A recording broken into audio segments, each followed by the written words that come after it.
Dos meus problemas de saúde, ter o transtorno de personalidade borderline é o mais difícil de lidar, de controlar e é o que explica todos os outros. Vamos comigo nesse vídeo para entender um pouco mais? Oi, gente, meu nome é Caroline Mevier. Recentemente eu divulguei aqui para vocês que eu convivo com HIV. E eu sei que é uma doença muito estigmatizada, né, e gera muito impacto na sociedade no geral, mas na minha vida eu considero fichinha, tá? Porque a gente vai falar ao longo de outros vídeos, o tratamento se resume basicamente a você ter responsabilidade de tomar sua medicação adequadamente para se tornar indetectável e, portanto, intransmissível, e a sua vida segue normal, né? E aí vai trabalhar a parte psicológica dentro de uma sociedade preconceituosa que a gente vive. Ok. Agora, o transtorno de personalidade borderline, ele está presente em várias nuances do dia de alguém. Ele é considerado uma neurodivergência, então é uma forma atípica do ser humano enxergar o mundo, perceber, ter suas percepções, sentimentos e emoções. A gente vai falar um pouquinho nesse vídeo, né? Eu, não como enfermeira que sou por formação, nem nada do tipo, mas como alguém que sente na pele aquilo que está falando para vocês.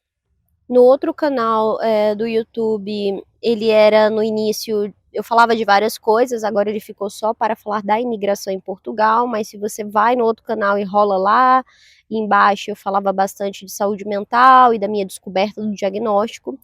E o meu vídeo mais visto dos dois canais, enfim, é esse especificamente que eu falo da favorite person, que é a pessoa favorita, que o borderline ele geralmente se apoia em alguém, né? Pode ser um amigo, pode ser uma relação afetiva.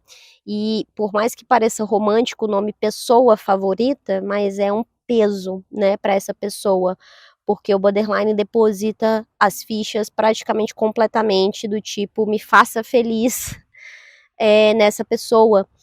Então, o que gera uma dependência emocional e que foi trabalhado por mim ao longo do tempo e é até hoje, né?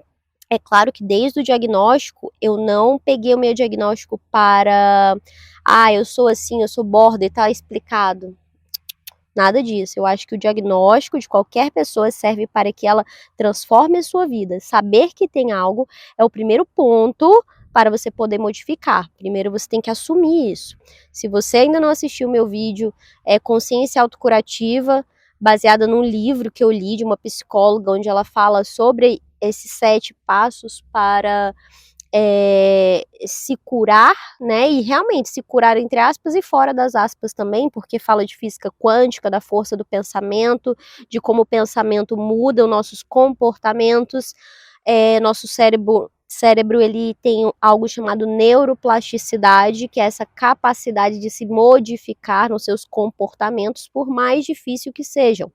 Então, desde o diagnóstico, eu já mudei muito, né, dentro da ótica borderline. Eu sou casada e relacionamentos geralmente com borderline são instáveis, né. Eu vou trazer meu marido aqui para ele falar o que ele sente, como é se relacionar comigo. Eu sou uma pessoa que tem um transtorno, que tem HIV, então pensa, ele é um marido premiado. Mas ele sabe a pessoa incrível que eu sou também, eu me reconheço assim também.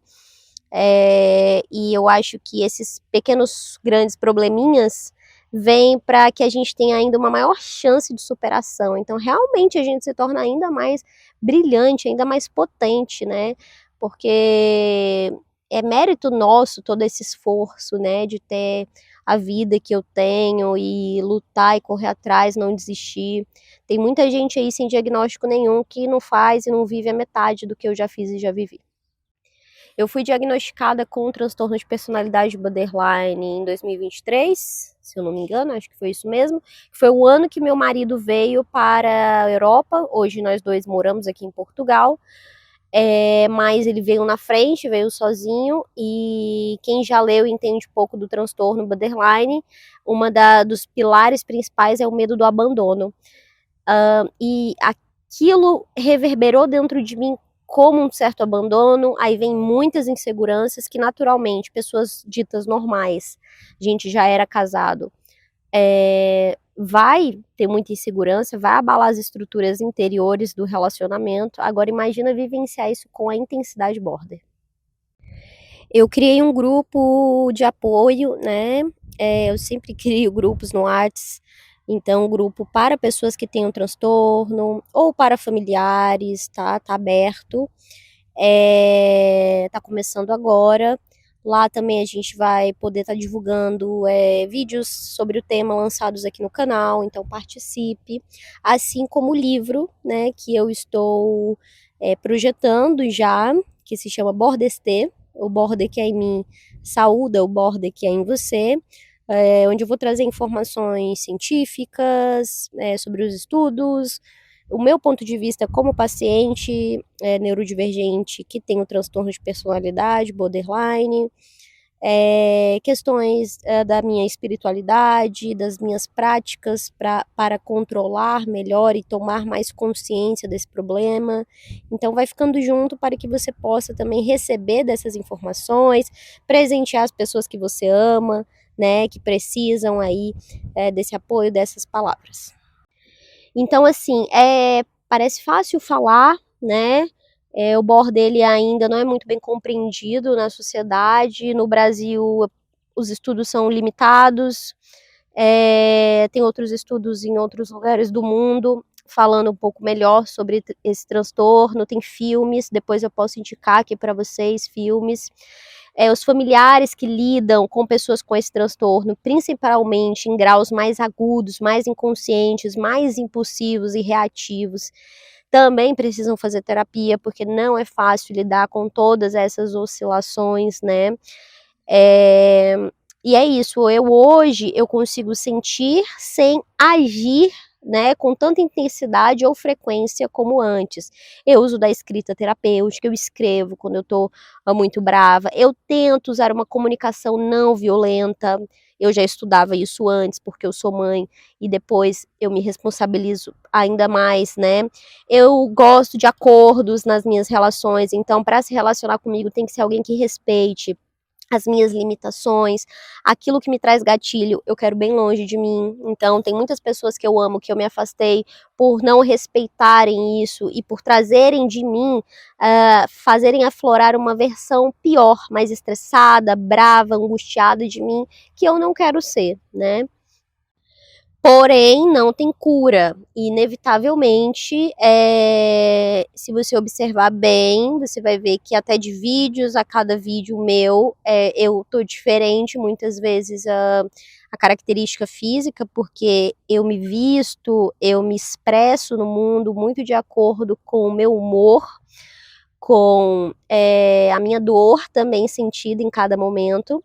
O borderline, ele é muito sensível, não parece, né? Tem uma fama de brigão, de agressivo, talvez, alguns. Lembrando que com o passar da idade, tende os sintomas a amenizarem. Isso não é uma verdade absoluta, mas é uma tendência, tá? Mas é bem complexo porque, diferentemente do bipolar, ele tem depressão e euforia no mesmo dia, né? Então, a depressão pode ser expressa através dos sintomas. Só um momento, gente. Então, ele tem depressão e tem euforia no mesmo dia, a depender de gatilhos emocionais, né? Então, às vezes, uma situação que lembra algo lá da infância. E aí, gente, haja trabalho, porque o cérebro também é um grande labirinto. E a gente tem que estar sempre muito vigilante, alerta, se cuidando da saúde mental. E como que se cuida da saúde mental? Isso serve para todo ser humano. Se movimentando, tentando ter práticas de exercício regulares, tentando basear uma alimentação mais saudável, menos industrializada, menos açúcar, contato com a natureza. E aqui no canal, em todos os meus canais e redes, eu ensino bastante como potencializar essa saúde mental.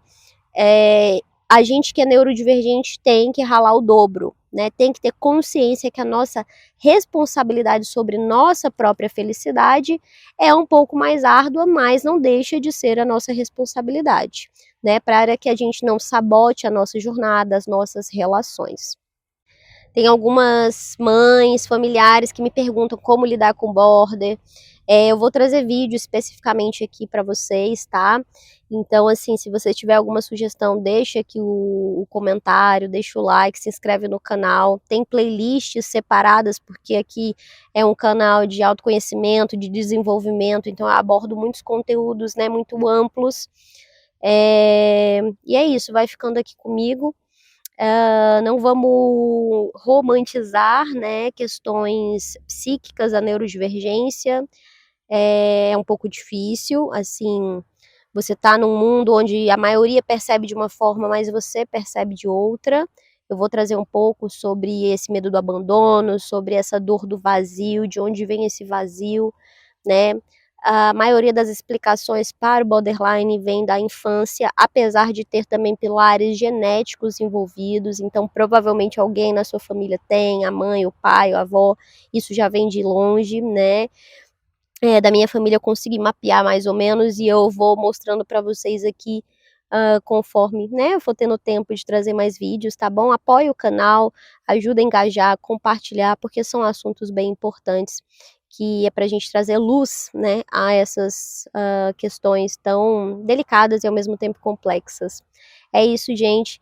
Pra mim, borderline é pior que HIV, mas lembrando que eu vou trazer um vídeo sobre essa neurodivergência, o border, ele se coloca em situações de risco, tá? Principalmente sexuais, e por isso o maior risco de pacientes com neurodivergência acabarem se expondo a vírus como HIV. Então tá tudo relacionado e é por isso que quando eu descobri o borderline, é como se eu tivesse uma explicação da minha vida de trás para frente. Eu comecei a entender os meus comportamentos, né? E isso foi libertador para mim. Beijo de luz da lua e até nosso próximo vídeo.